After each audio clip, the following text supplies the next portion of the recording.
Chapter 9. Now in the 12th month, that is the month Adar, on the 13th day of the same, when the king's commandment and his decree drew near to be put in execution, in the day that the enemies of the Jews hoped to have power over them, though it was turned to the contrary, that the Jews had rule over them that hated them, the Jews gathered themselves together in their cities throughout all the provinces of the king Ahasuerus, to lay hand on such as sought their hurt, and no man could withstand them, for the fear of them fell upon all people.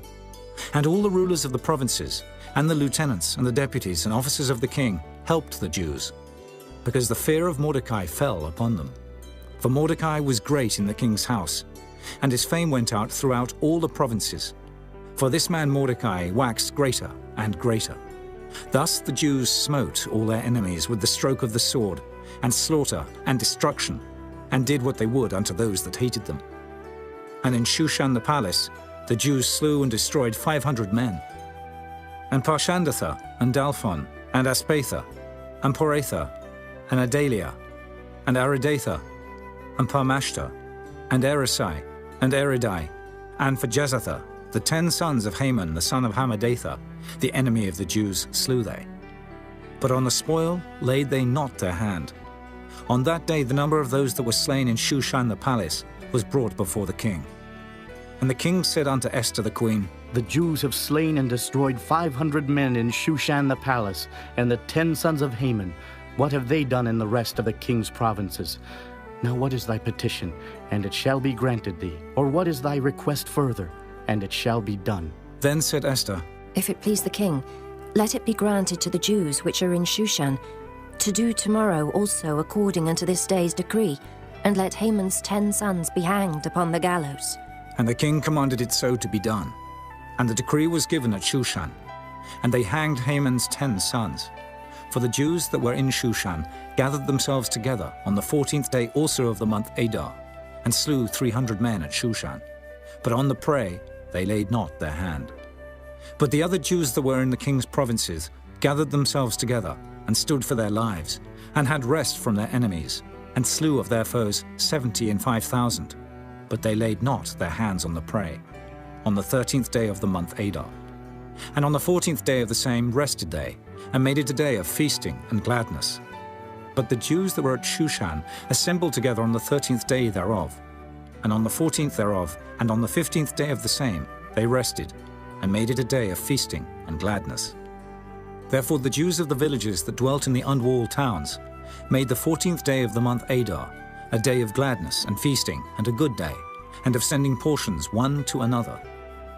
And Mordecai wrote these things, and sent letters unto all the Jews that were in all the provinces of the king Ahasuerus, both nigh and far, to establish this among them, that they should keep the 14th day of the month Adar, and the 15th day of the same yearly, as the days wherein the Jews rested from their enemies, and the month which was turned unto them from sorrow to joy, and from mourning into a good day, that they should make them days of feasting and joy, and of sending portions one to another, and gifts to the poor.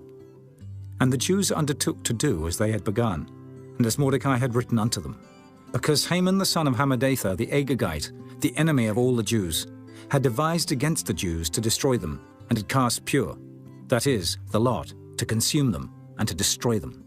But when Esther came before the king, he commanded by letters that his wicked device, which he had devised against the Jews, should return upon his own head, and that he and his sons should be hanged on the gallows.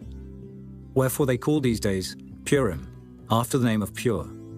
Therefore for all the words of this letter, and of that which they had seen concerning this matter, and which had come unto them, the Jews ordained and took upon them, and upon their seed, and upon all such as joined themselves unto them, so as it should not fail, that they would keep these 2 days according to their writing, and according to their appointed time every year, and that these days should be remembered and kept throughout every generation, every family, every province, and every city, and that these days of Purim should not fail from among the Jews, nor the memorial of them perish from their seed.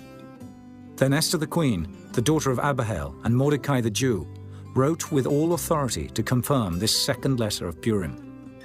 And he sent the letters unto all the Jews, to the 127 provinces of the kingdom of Ahasuerus, with words of peace and truth, to confirm these days of Purim in their times appointed, according as Mordecai the Jew and Esther the queen had enjoined them, and as they had decreed for themselves and for their seed, the matters of the fastings and their cry. And the decree of Esther confirmed these matters of Purim, and it was written in the book.